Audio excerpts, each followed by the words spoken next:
Yes, I am. Sorry.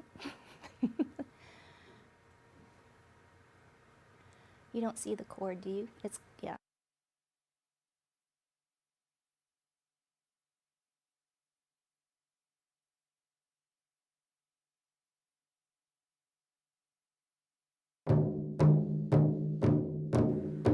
For thousands of years, elders and knowledge keepers have used stories to educate future generations. Stories and words can help heal our hearts and make Mother Earth a better place for all people. This is Healing Hearts. Hello, everyone. Welcome to Healing Hearts. I'm Tracy Koga. 215 little bodies are buried beneath the grounds of a former Kamloops residential school. This sent shockwaves across the country and around the world. So where do we go? Where do we start to begin the healing? Let's begin this conversation tonight on Healing Hearts.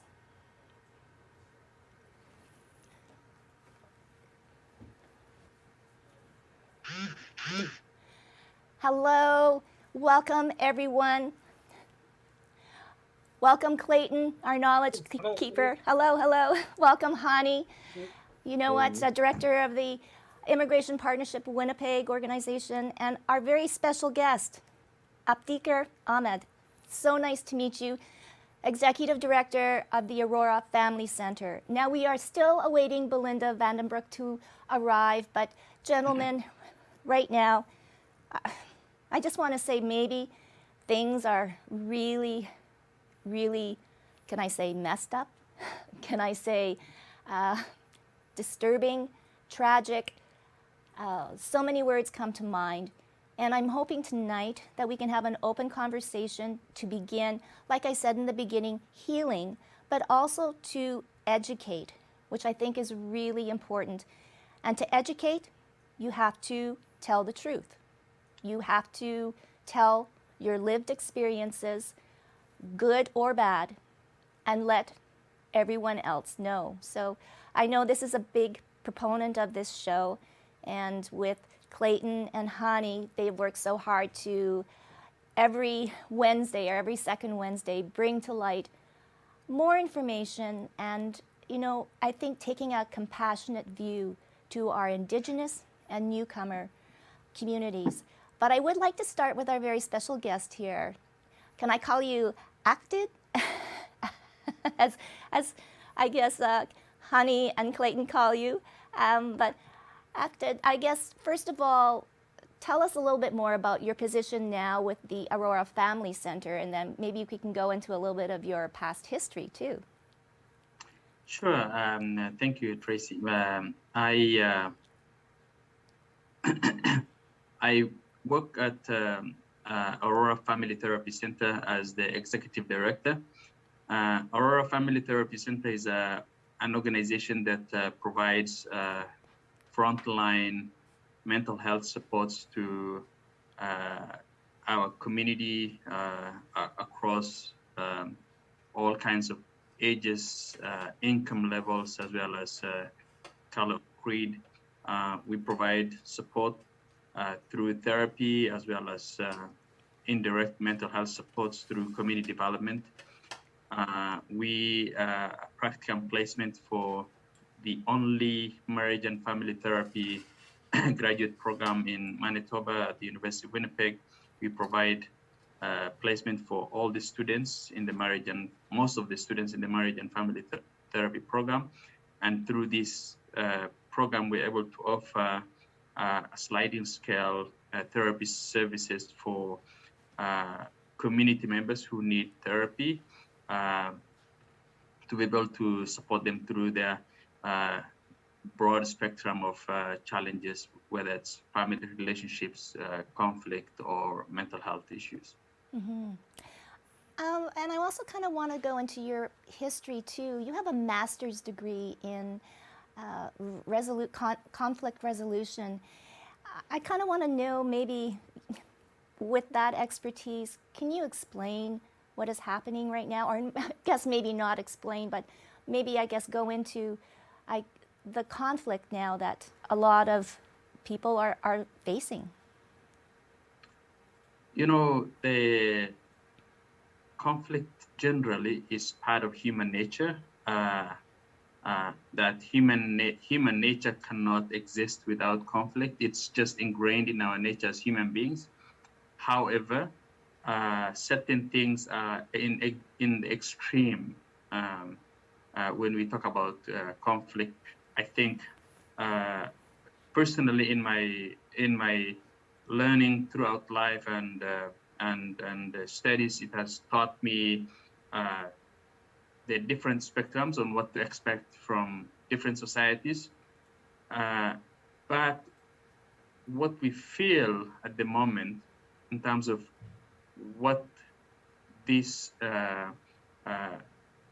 discovery of 215 children who have been so casually battered and callously just thrown away, discarded like that, like pieces of paper, is really, really disheartening. It's something that's quite unimaginable when we talk about conflict, because we talk about conflict across the world.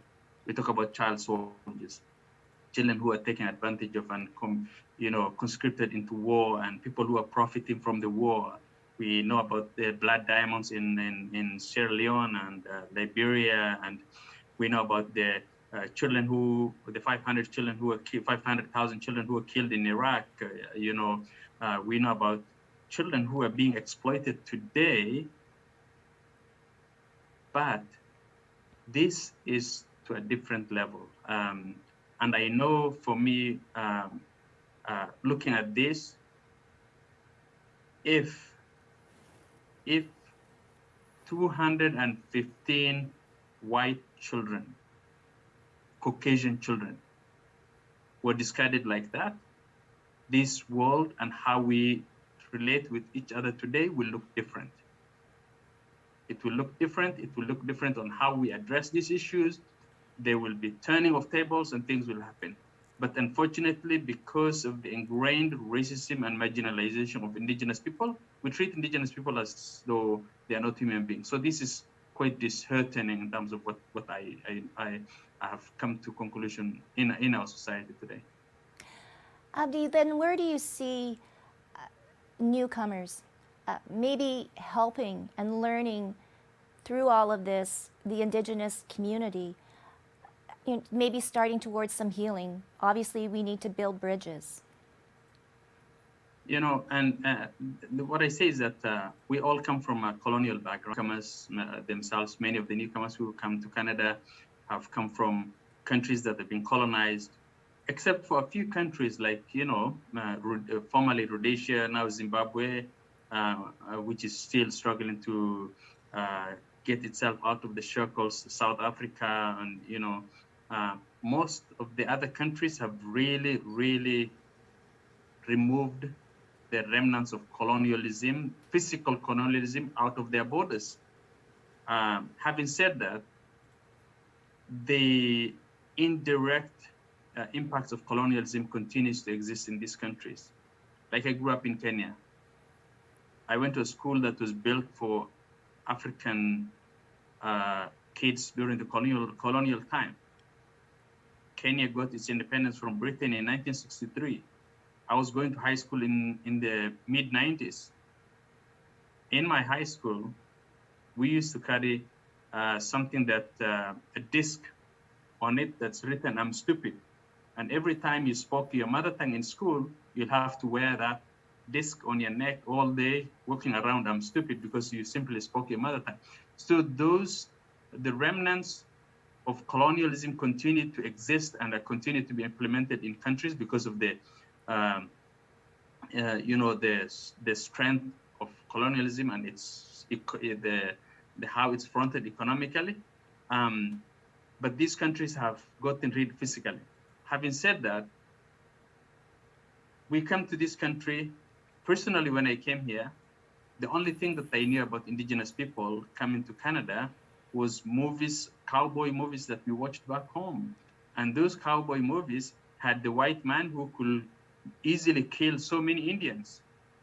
who was always the hero, because the savage Indians could easily be, removed completely from the picture. So that's what I knew, and coming to find out the history of marginalization, residential schools, colonization, and continued perpetuation of those policies really disheartened me. For us newcomers who are coming to this country, who have our own experience of colonialism in our own countries, I think we need to find a place to learn more about this marginalization and challenges, because unfortunately, as newcomers, we end up picking up stereotypes that are existing, that have been fronted by the media and certain parts of the society, and use that to describe Indigenous people. I think there's a place for us to learn, to understand, to reflect on how this country prospered on the backs of Indigenous people, and how we need to find ourselves to be in solidarity with Indigenous people, to be able to have a common front to address these issues. Unless people like us and Indigenous people and many other allies get together to confront these issues, because the status quo is tantalizing. It's very sweet for those who are in it. They will never move. So those of us who are new need to get together to be able to be in solidarity and to shake this system, so that people are able to realize their rights.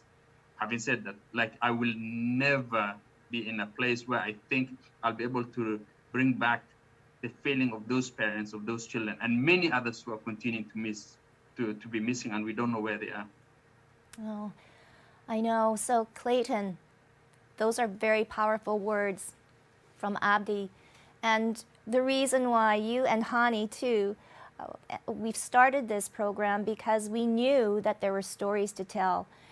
And I know, Clayton, you have an amazing story on your own, but the story about your two aunts that were that went to residential schools is pretty amazing, and it might shed some light, right, on how circumstance can play a very, very big part in your life. Yeah. Thank you, Hani. Thank you, Abdi. Nice to see you again, and nice to hear your voice. Thank you for your contribution and coming on the show. Nice to see you again. Yeah, it's really yeah. Sometimes I'm retired now, and I've been on this road now for probably of course I'm 66 now, but I've been on this road of recovery. I think maybe from the time of maybe when I was maybe 5 or 6, when I could actually feel racism and just feel people being stereotypical towards me, just being an Indian or a Native or an Aboriginal. And I think it gets to a point where you become just numb, and when you hear findings of 215 unmarked babes is sort of something that we already knew already, but of course it wasn't in the public's right out in public. So those I don't know, like sometimes you just get numb and you just accept it because there's nothing really else you can do.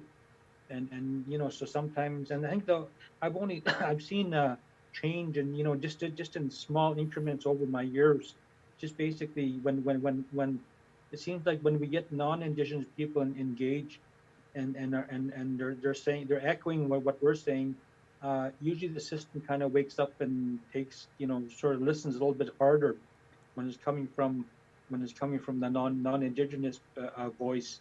And because our voice sometimes has been drowned out or basically labeled, we're angry or whatever, and we're not angry. We're just tired of not being listened to. And of course, residential school in my family goes to my parents, some of my siblings, and of course all my aunties and uncles, and from the communities that I'm from. But maybe I'll share the quick story about the two aunties. And I just actually I found out about this. I knew about this when I was just probably about maybe, I don't know, maybe like 5 or 6 or 7 years old, but I didn't know the whole story.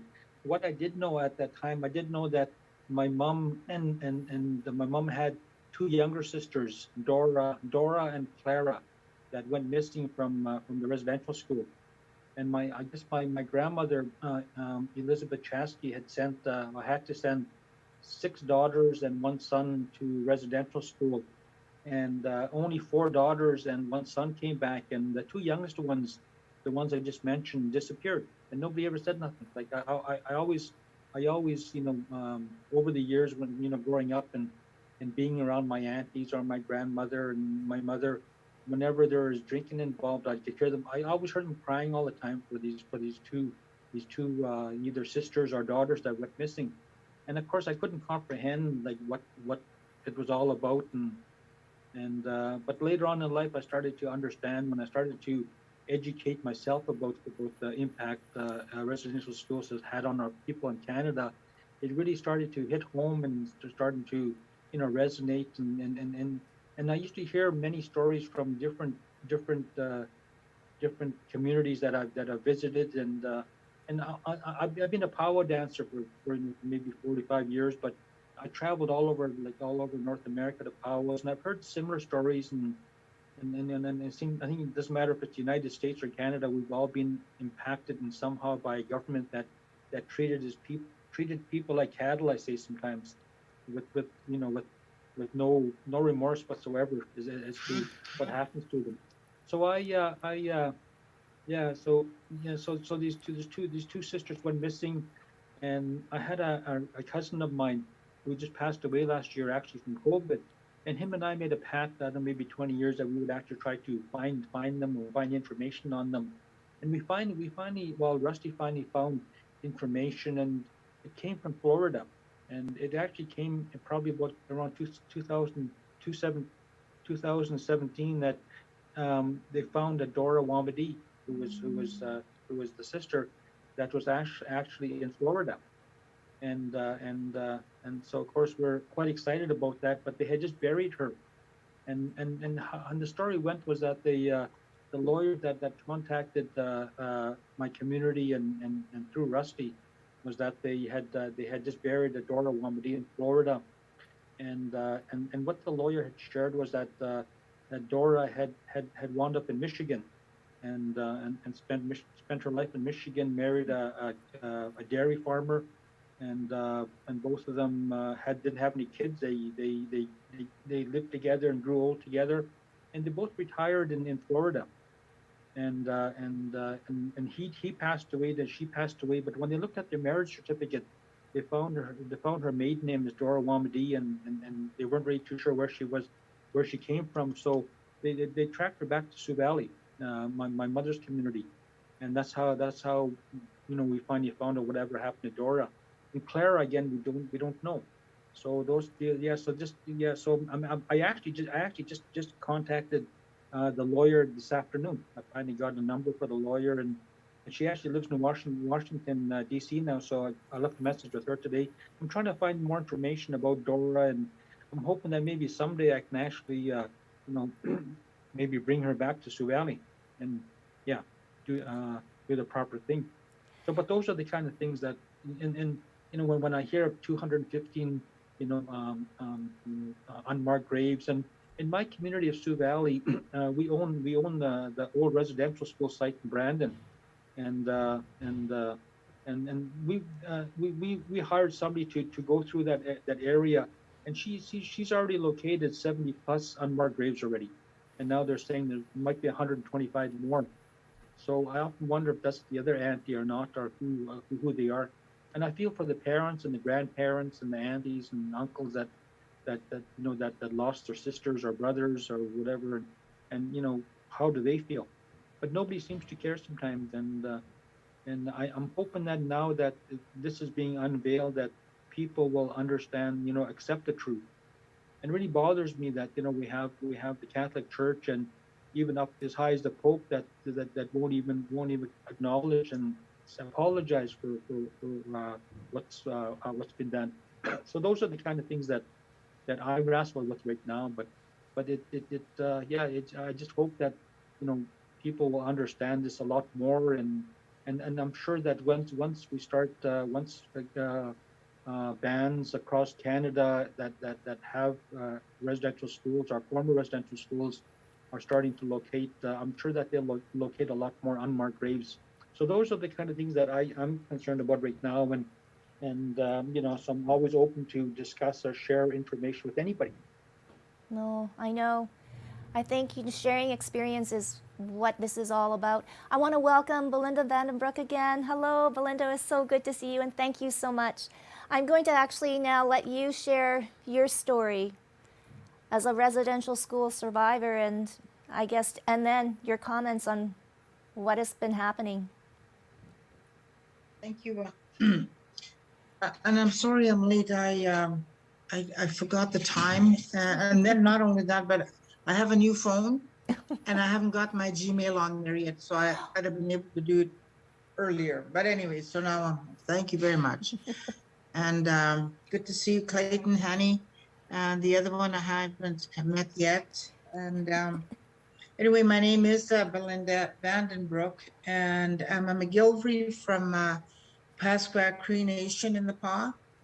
And I was 9 years old when I was taken from my home with my grandparents. I grew up with my grandparents. And I have, to this day, I have no recollection of the day that I left, of the day leaving my house, going into the town of the PA, getting on that train, no recollection whatsoever. I do remember a train ride, but I can't say whether that ride is the first one I had leaving to go, or those were others when I came back and forth over the years to come home. And when I arrived in Dauphin, I remember seeing all the yellow buses, like probably, I don't know how many of them. Anyway, I don't remember getting on that bus even, or that ride to Mackay School. But when I got to the school, it was a big building, and all the staff were in the front there dressed in white. And they were the staff and maintenance people. But I thought they were doctors and nurses. And that's because I had tuberculosis when I was 5 years old, and I was in the TB sanatorium at Clearwater Lake, just out of the PA, for a year and a half. So when I saw them, I really thought I was going back to a hospital. And apparently I fought everybody and everything that tried to get me off that bus. My sister told me that, and I have no recollection of that. Neither do I have any recollection of getting off that bus and going into the school. And so maybe, I was spared the trauma of reliving that. But that's not to say that it's not in my subconscious mind. And so the next day, we were put into what we call the dormitories, junior, middle, senior. And of course, I was in a small dorm. And then the next day, we were put in the chapel, which was the church. And we went to church every day, twice on Sunday. And then, so I was supposed to be in grade 4, going into grade 4 from there, because I'd already gone to grade 3 on my reserve. I was 9 years old. But when they called for grade 4, I was too scared to stand up. And so I stayed sitting till they said grade 1. So I started grade 1 all over again. And my beginning time there is very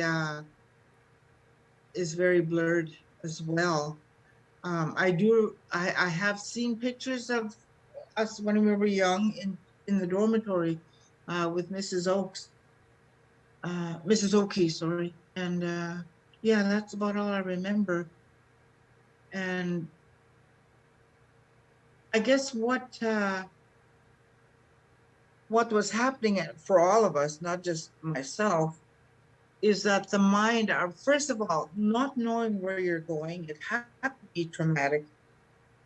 and the reason, and I'm pretty sure that every one of us thought we must be going home soon. We should be going back home soon. Why are we here? And how long are we supposed to be here? Like I can only assume that those things must have been running through all our minds. And so, you know, you have a system, a colonial system, who thought it was the right thing to do to take children out of their homes. But their reason for doing that was very, very obvious to them, not to us, because we didn't know what was going on. But to deliberately take us out. So CFS has been around for over 100 years. Don't kid yourself. So now I ask myself today, Sir John A. Macdonald, I don't even know why he got the name Sir, to tell you the truth, but why in his right mind, which he really wasn't in his right mind, he was an alcoholic, and that's proven in their documents and systems over there. You know, to take it upon himself to take children out of their homes. Now, I want you to imagine today, Hani and Ahmed and Hugh, that if somebody came along today and said to all of you, I'm taking your child today, with or without your permission, they're going to be coming with me and they're going to stay away from you for the next 10 years. That would never happen, but it happened to Indigenous people. So when you ask yourself, why are Indigenous people in the situations they're in the numbers that they're in the jails, the CFS, all of, we didn't want to be taken from our homes, number one. We didn't want to be on reserves, number two. Why would the government think that they had the power to do what they did? Imagine again, your children tonight, when you go home, someone knocks on your door and says, I'm taking them tonight. And you have no say in it whatsoever. Because that's what I think. Canadians cannot get that around their heads, that this happened for over 100 years. And you really want us to celebrate 150? I don't think so. I know I don't. So when you disrupt a child's life, imagine that you're not going to be sending your child to strangers tonight, and they're going to be taught by someone else how to live. Not getting any love, not getting any caring, just numbers moving through the system. Every day, get up for breakfast, clean up your bed, make your bed, brush your teeth, wash your face, go for breakfast, go to school, come back, have lunch, go back to school, come out of school, go for supper, then you go for a study period every night, except Saturday and Sunday. For 10 years, for 11 years, for 12 years. That's not saying that's a bad thing, you know? I mean, I'm sure you want your kids to study at night at home, in their home, with their moms and dads and grandparents. And we were lifted from that, literally, just like claws taking us out. That. So the thing that affected me the most, I do want to say that there was sexual abuse in my life at that time by a fellow student, was a bully to all of us that was there. And when she didn't come back, we were very happy. Now, I am an outspoken person. I always have been, even when I was little. So I was already speaking up and helping people, little kids in the school at that time. And the supervisors didn't like me very much for that, because they said I had a big mouth, which I'm very proud of. But anyway, So and I did, but I didn't even know that until I became an adult, and some of my fellow survivors told me that. And so, I mean, so you keep living, you keep doing what you have to do. You go to school, you don't question things. Because remember, you're in a colonial system, although you don't know that it's a colonial system. So I remember going to, we had movie night every Saturday night. And you can imagine the horrible racist movies that would come on. And then people will ask, even today, what's colonization? So the easiest way I can tell you right now as to what it was like then is that when we would watch the movies Saturday nights would be cowboys and Indians. And we would cheer for the Indians, of course, because that's who we are. But we didn't know they were white people, done up in brown. But we would cheer for them, and we cheered for them probably for the first 3 or 4 years. Those were our people. We don't want to see them being killed, but yes, they were. So when the white man won, it was a victory. When the Indian won, it was a massacre. So it's whoever tells the story. And so I don't know what year, third year, fourth year, we started cheering for the white guys, the cowboys. They were the good guys. So we turned on ourselves. And that's what happened to Indigenous people because they began to believe the lies because of truth. Truth, okay? Because number one, first of all, our ancestors would never think for 1 minute that anybody coming to on their land is going to lie to them. Why would you lie? That's what happened. So the newcomers started to see how my ancestors were living and started to make judgment calls on them because they didn't understand what was going on.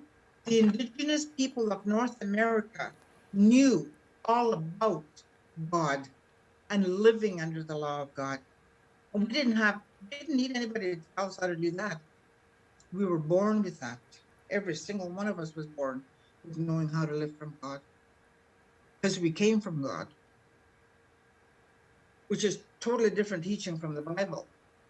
And that's what happened, is that those teachings from the people that they bought, that book they bought, which is still here today, is what started to be told to my ancestors. And they began to listen to that and they went, oh, okay, maybe we were wrong. Maybe what we're doing is wrong. And when I think about that, it really pisses me off. It just burns me to think that somebody would do that, blindside and brainwash people to hate themselves. And that's where we're at today. Our young people don't even know who they are. They don't know where they belong because they've been disconnected from their parents and their grandparents. For 100 years, we've lost the rites of passages to know who we are today as Indigenous people, and that we don't have to ask permission from anybody as to how we should live our lives, because we know that our ancestors have carried those messages on to us up to today. So children are lost today. The youth are lost. And the apathy is awful. They don't care. They don't want to know because they're so far removed from the truth of who they are as an Indigenous person to this country. So we're losing. The meth out there. It's horrendous. You don't even know the number of people that have died in 1 month in this city from meth overdoses. They don't even count them on the news anymore. Nobody sat in front of you and said you should hate yourself as an Indigenous. That's not what happened. It was the racist attitudes, the racist comments from teachers, from people, from supervisors. It was all coming into our heads. So that when we left, we didn't know who we were. And when I went to university when I was 45, I had a student there. She said, you know, my friend is taking her PhD in Calgary University. And her thesis is, why did the men start going into jails in the 70s in the numbers that they did? So I said, well, tell her to phone me and I'll tell you why. I said, that's because by the 70s, we were totally not even thinking about who we were. We existed, we lived, we did everything we had to do. We went to school, got our grades, but we left there really with nothing inside us except to believe that the white system was way better than we were. And that's wrong. It was wrong then and it's wrong today. And the lies that the newcomers said to our ancestors 500 years ago, those were lies then and they're still lies today. But our own people believe those lies still.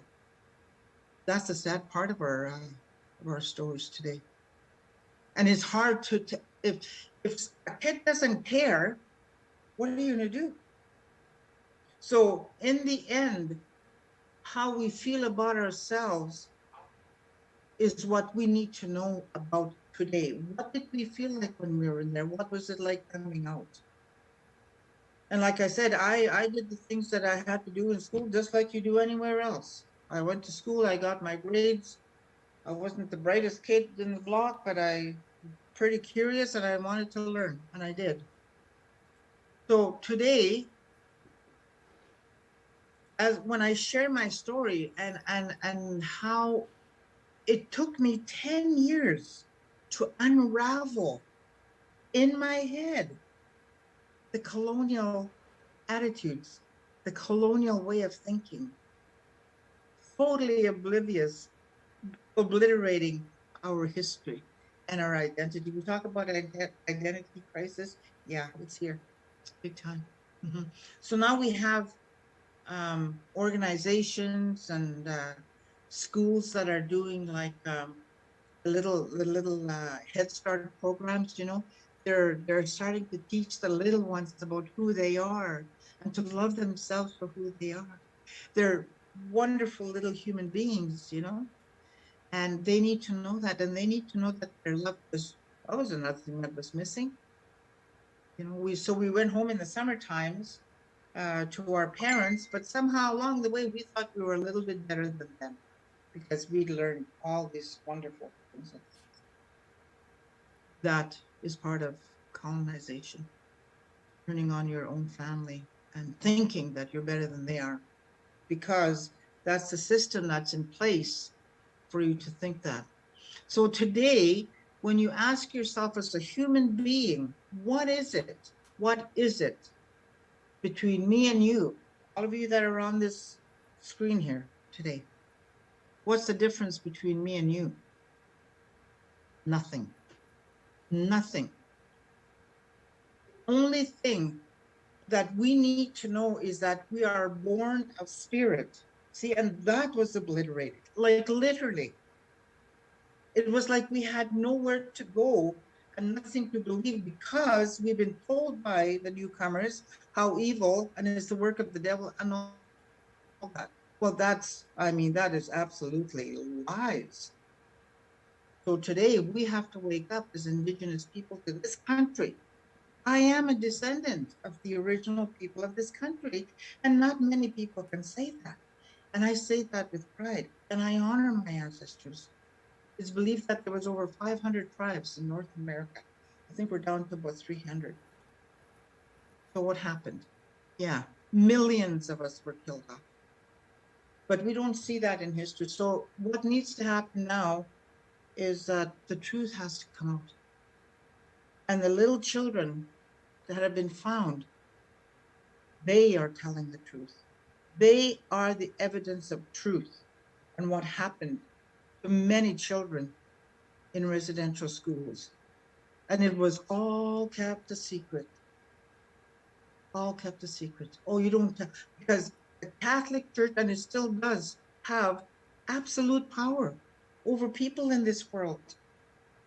And that boggles my mind. How can you do that? A human being? There's no way I would follow a human being. Not ever. No, no, no, no. My belief in who I am and who I live from is creator, and that's born in me. It's born in me. I don't have to question it.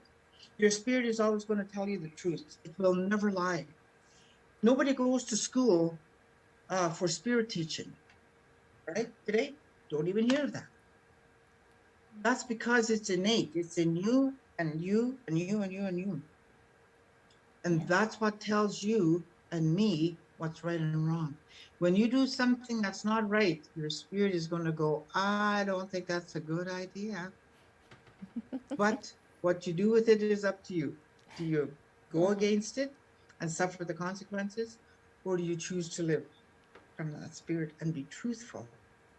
Even when it hurts, because what's happening now today in Canada is the truth is being told, and there's many uncomfortable people today, many across Yes. Canada, and that's okay.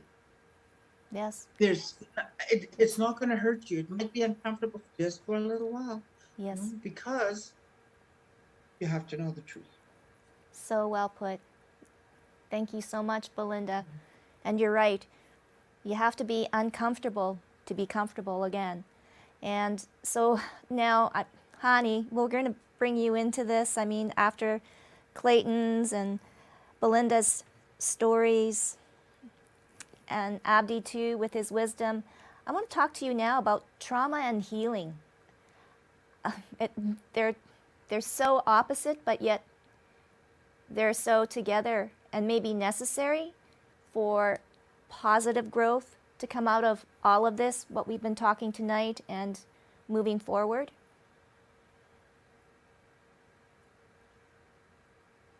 Hani? First of all, I'm glad that I'm sharing the same space and electronic or digital space with wonderful people that you host and Tracy. Good to see Belinda and listening to those powerful words. And thanks, Abdi, for reminding us of the global picture that we all share. And of course, Clayton's wisdom ground us always. I just want to say that just to build on what I heard from Belinda, we also come from tradition or a belief system that says in our faith, in our belief system as Muslim, and we say if you kill oneself, as if you kill the whole entire humanity. And it's self. It did not say human. It didn't say animal. It say self. And self, it can be anything that is basically called living being or whatever that emanate or life can go through.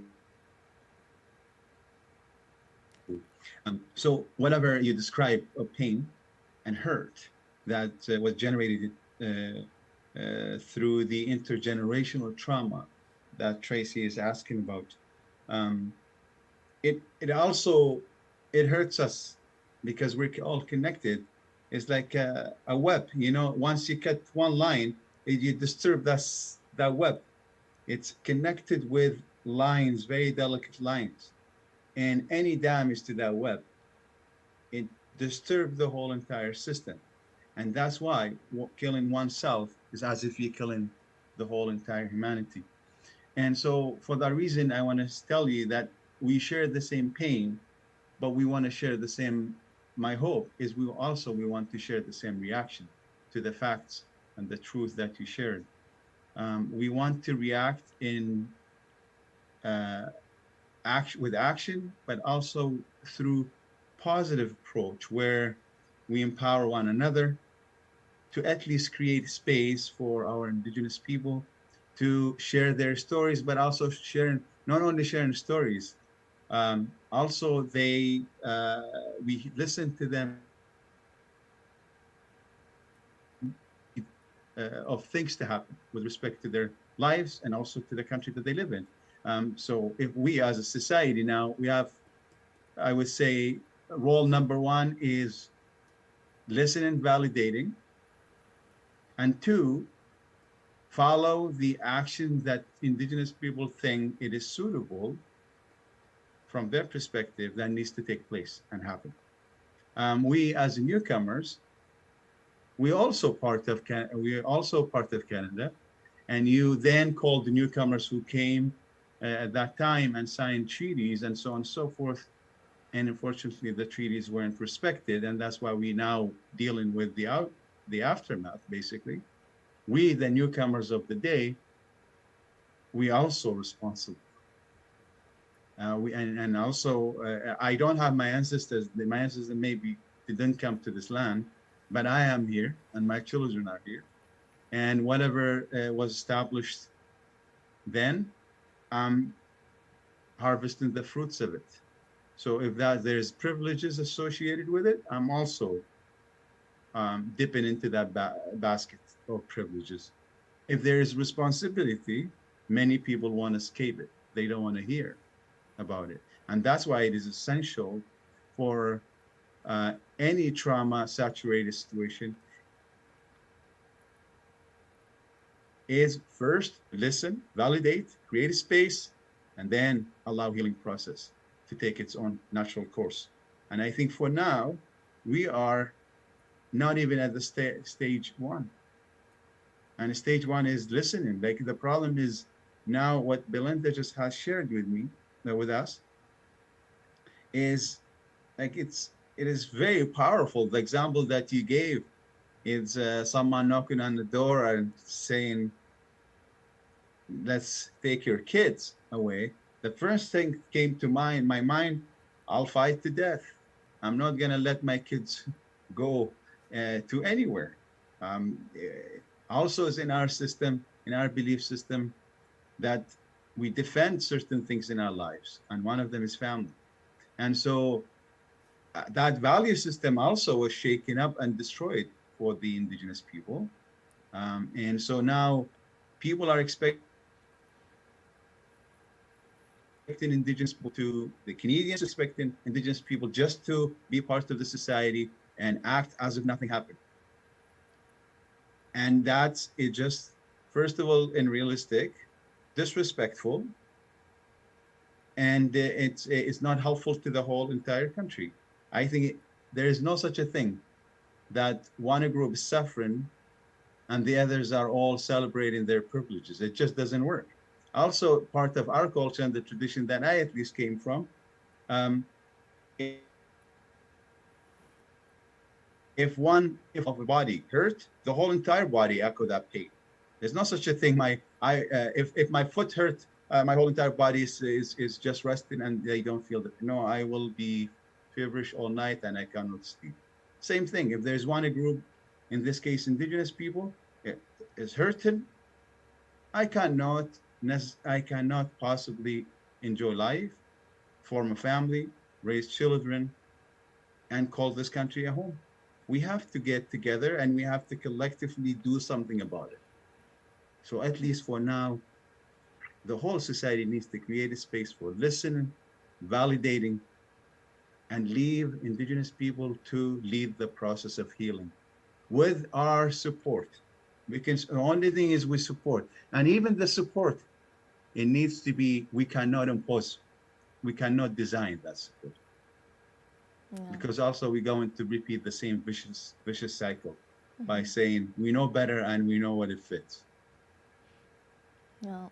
Well, thank you so much, Hani. I mean, again. And there's a superior way of thinking, which is very much damaged. So I think that's, for now, I can say that, and thank you for the opportunity to share some of our feelings around this issue. No, thank you. I just want to ask a couple of questions because we do have some.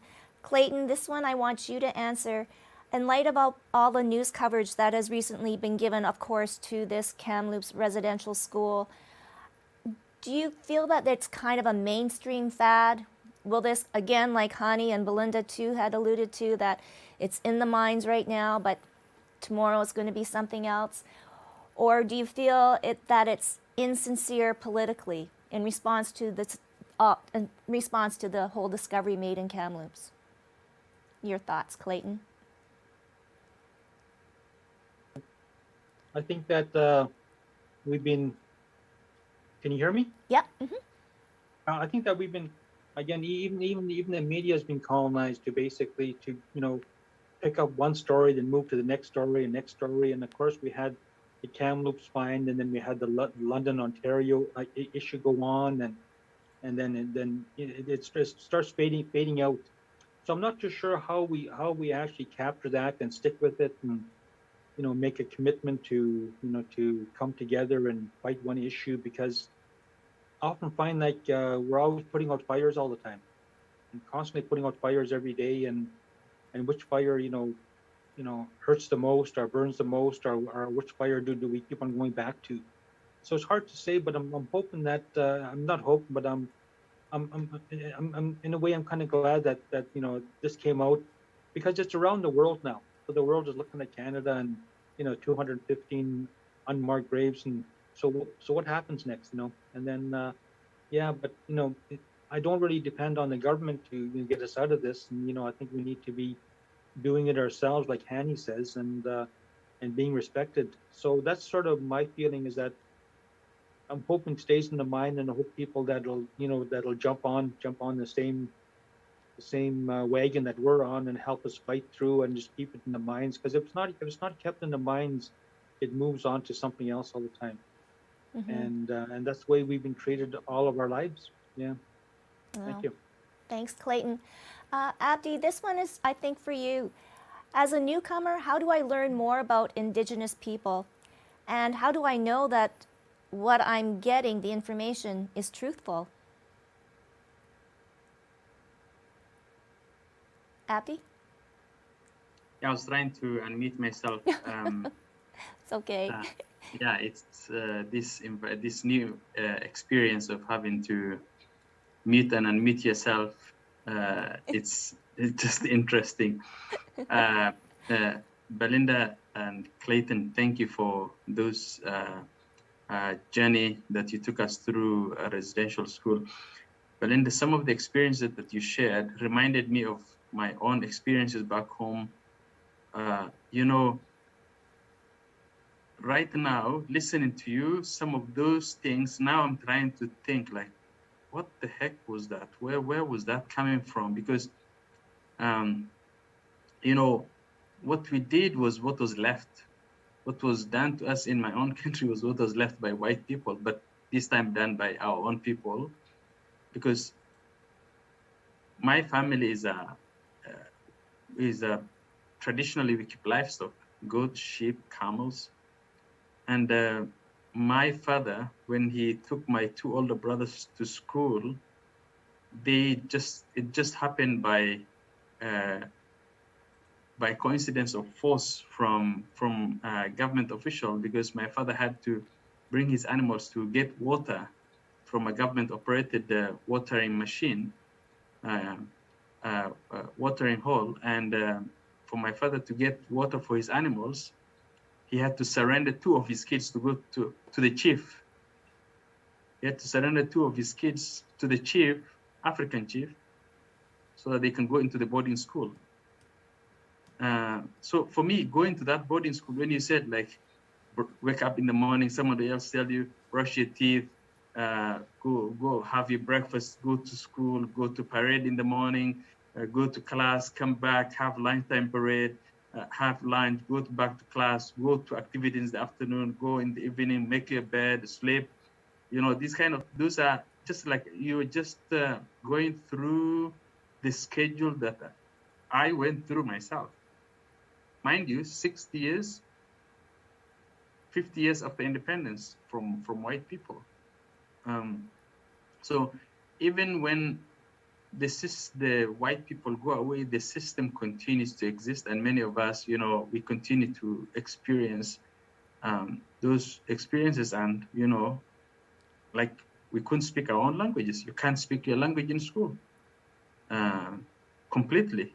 You leave your language outside the school. Our principal used to say, if you say okay, you'll be punished, because you can't say okay. Even my grandmother knows how to say okay. You speak the Queen's English. You say all right. These are things that, to uproot you from your own things, things that I think we continue to, but we don't realize how much impact this has. But still, the shock of, like, the experience that we went through was difficult. I remember my brother telling me he was 7 years when he was taken to boarding school. On Saturday morning, he was told to go wash his clothes. So he told me he took his shirt, placed it in soap and water, placed it inside, and took it out and hang it. And according to me, he had washed. He was just 7 years old. But the shock of callously killing kids and burying them in unmarked graves is not something that I was prepared for, to even fathom. So for us as newcomers, I think we need to listen more. We need to think about when we see indigenous people who are struggling, folks who have suffered from intergenerational marginalization and trauma and struggling with addiction, or if we find the kids who are apprehended and who are in the foster system, or like I went to Headingley Corrections Center. I was working on a project to help get folks IDs so that they can be able to open a bank account and to be able to find a place to live and all this, and to find a job. And the first time, I swear, it was a shock to me, because I stayed in a room where I was going to talk to the prisoners, because I was visiting to talk to folks who are going to be released in the next 6 months, to tell them about this opportunity for them to get their IDs, to get their birth certificates, and to get a driver's license, or to get something that where they can rent an apartment, and to get a job, and to open a bank account. This is something that I was explaining to. And the first time, they were 50 young men who were led from a room into the room like cattle. Like, they were all indigenous young men. Like, what? Like, there's no one else who lives in this country? Like, this was quite a surprise for me. So for us new Canadians, I think we need to experience this more. We need to live, find out what indigenous people are living through. None of us who are newcomers who come to this country know what many of our indigenous brothers are living, the living conditions that they are living in the reserve system, which is under-resourced, under-housed, you know, in all aspects, through education, through housing, through childcare, and all these things where nobody pays attention to them. I think as new Canadians, I think we need to reflect, to learn, to get to understand what people are put through today, to think about where they have come from and where they are today.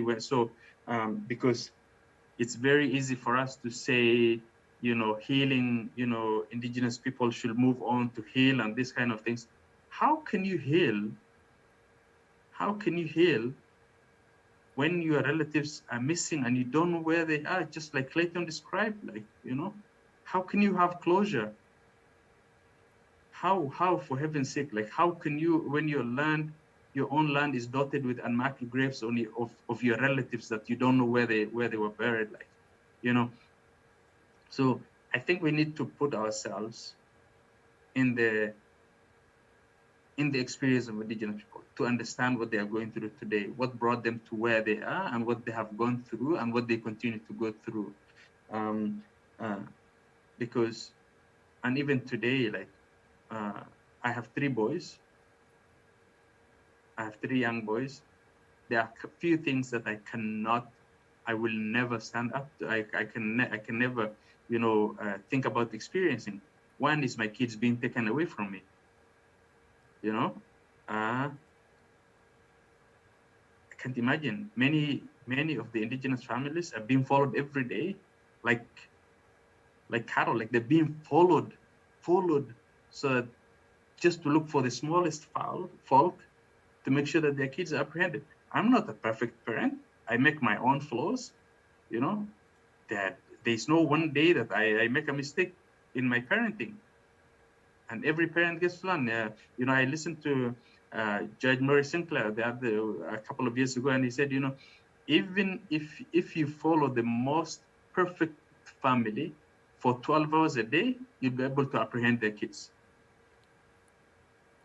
But our indigenous families are continuing to suffer the onslaught of being followed every day to look for fault so that their kids are apprehended. That's why we have over 11,000, you know, indigenous kids in care. And most of these kids, they get out of care and they have no home. The only home they have is prison, and back and forth and back and forth and back and forth. And we have a lost generation of continuing families. Like, I think we as newcomers, I think we just need to reflect on this and open our eyes more, because the superficial things that we see in the media and we hear from other people is not a description of the situation. I think we just need to reflect more.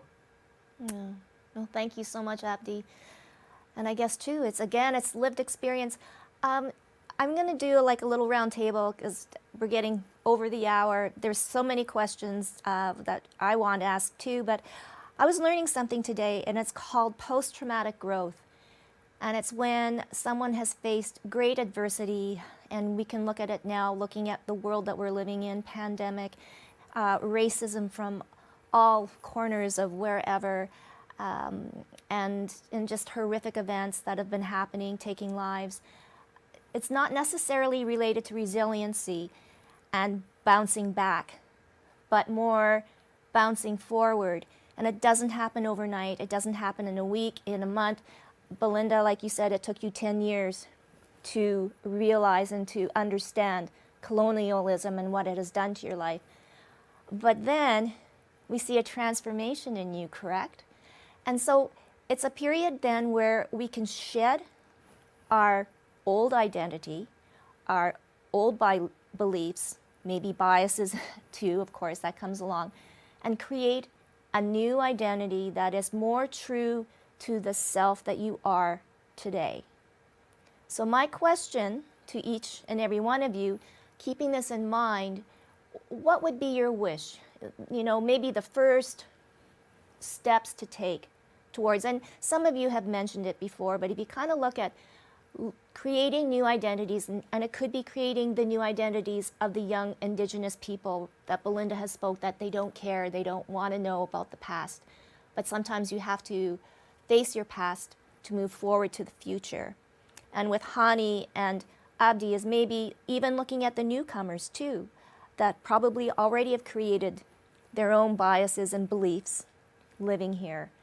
They too need to understand more. So I'm going to go to Clayton first. What would you, if you had a wish list or whatever, a wish for first steps, what would they be after up hearing everything tonight? That's a really tough question. Yeah, I'm not too sure how to answer that, because I think that I didn't start my healing journey until I was about 25, 27, and I'm still on it. And even though that I think I've done a really good job as a parent and as a grandparent, I still have a long ways to go, because it seems like everything and everybody around me hasn't changed much. But I was able to change myself and people around me. And that's what an elder told me. I think I remember an elder telling me when I was about in my teen years, saying that if you change, people will look at you differently, and they'll start treating you differently. And that always stuck with me. And so I decided that I realized that all the trouble I was getting myself into, I didn't like the way I felt people were looking at me. So I decided to change and abstain from alcohol and drugs, and I've changed. And when I look at all my friends and colleagues today, and how we've all kind of changed, but I'm not sure how we transfer that to the next generation, because we're in such turmoil. I have no magic wand to do that. All I can do is do what I can do, and and help other people understand. But it's hard for me sometimes to try to get non-Indigenous people to understand, because it's been a lifetime of trying to educate. and it's yeah, there's just so many barriers sometimes that it's just hard to and hard to get people to get on that track. So I'm not too sure how to answer that because I think it's up to the individual or the group or organization to take that on. What the other guests are saying, we need to do it collectively, and we need the help. That's all I can say. Yeah. No, thank you, Clayton. Belinda, and maybe, and you have 10 minutes. Oh, you want to have to unmute yourself. Anyway, yeah, for sure that is a question that's been asked, I think, right across Canada today, especially in this time. And as Clayton said, I had to quit drinking, and I did when I was 27, in order for me to change. You cannot be drug induced in any way to think that you're normal, because you're not. Okay, so that's kind of an awakening you need to know first. Sober up, stop the drugs and the alcohol, and get on with life. And then when you start to see yourself, because it is about seeing, it's about every human being on this planet seeing themselves at some point in their lives to say, where am I going with my life? You see, when you think about racist people, they don't give a damn about anybody else. They don't. It's strictly their opinion, and that's it. Okay, so there's no open-mindedness there. And who knows who is racist? Because I could think that somebody is okay and then realize that they are. And I still believe in my life that when I was able to get through all the crusts of colonialism, the trauma, the fears, all those things, I had to do that work. Nobody else. I had to do that work. I had to clear that. I had to heal that. I had to let it go. I had to cry it out. I had to get mad over it. Blah, blah, blah. All those things are my responsibility today. But we do need to start talking. If we don't begin to converse, we're never going to change the situation in this whole world. Okay, because politicians have to stop lying. You cannot keep being a politician and lying and think that everything is going to be okay. So number one, your leaders, every one of your leaders, whether they're First Nation, Métis, whatever, Mennonites, whatever they are, you have to be truthful to yourself first. And you have to love yourself. If you don't like yourself, you're not coming from a good place. For sure. And that's where racist people come from. It's not a good place. For But sure. the very first thing we need to do is talk. And this is good right here. Now, the Circles for Reconciliation with Raymond Curry, that is a beginning. And those are right across Canada now. Thank God for that. And I facilitated one group, 5 Indigenous, 5 non-Indigenous, and we met 1 hour a week for 10 weeks. And we are very, very close friends today. We didn't realize all those things that had happened to each other, to the 10 of us that were sitting there until we started to talk. Well, that's a perfect, yeah. Yeah, and then things changed. So I'm ready to talk with anybody, including the Pope and the Queen. Okay, you've heard it here. Hopefully they're watching, but also too, the circles of reconciliation are so powerful. I know that Clayton was part of that too as well. Hani, I guess now looking at even your organization, Immigration Partnership Winnipeg, like I said, post-traumatic growth. Okay, so it's almost like, okay, let's grow through all of this into something better, perhaps. Hani. Yeah, I think I'm gonna put it in simple terms. I think, as Abdi said earlier, I think there are essential basic needs need to be met first. You cannot expect someone to laugh at any joke, the most laughable joke, when someone is just this morning that then you stop them, say, have a joke to tell. Like, it just doesn't make sense. What we need to do is, if we think of our country as a home for everyone, So it is not really cool and nice to keep some in the backyard or some on the driveway and some enjoying really comfortable bedrooms and living room and that cozy kind of cushiony type of couch in the living room where for specific people. And this is for my favorite one. No, we need to be all enjoying the same home. And so my wish, to answer your question, my wish is to see.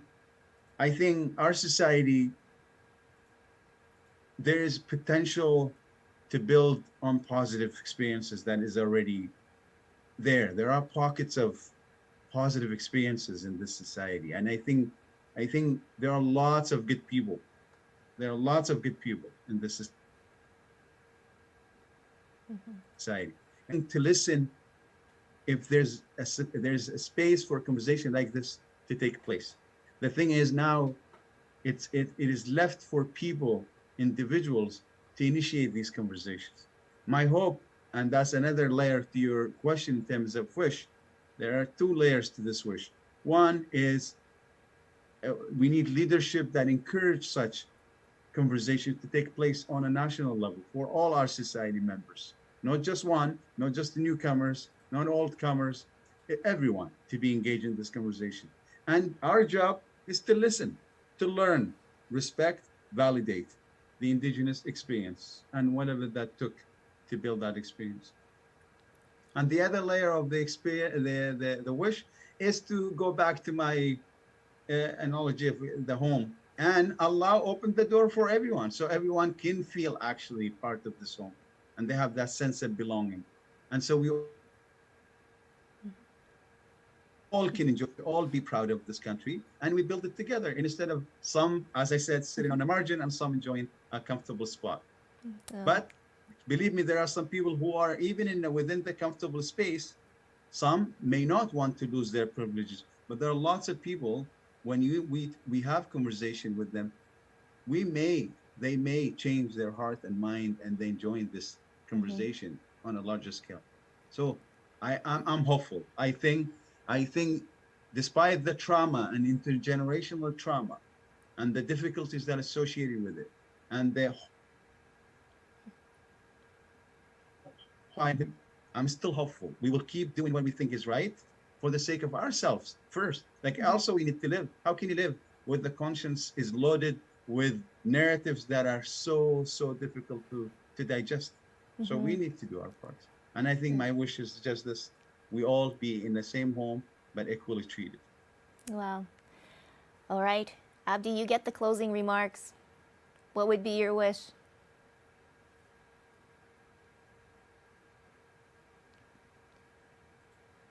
You're still muted. My wish is for us to treat indigenous people as people. This is my wish. I think in all aspects, because so far we have failed to treat indigenous people as who they are, as the original owners of this land, people who we should be thankful for where we are, the air we breathe, the land that we sit on, the food that we eat, the water that we drink. I wish that we're able to all live in this, to be in this kind of a situation. For my fellow new Canadians, I hope and wish that you learn more about indigenous people, that you get to know the experiences, the challenges, the marginalization, and be in solidarity to be able to fight in the battles that they are fighting against systems and join them in their struggles. For our government, I wish that it's sincere and take its responsibility seriously. Because government is powerful. Government is powerful. Government can change things.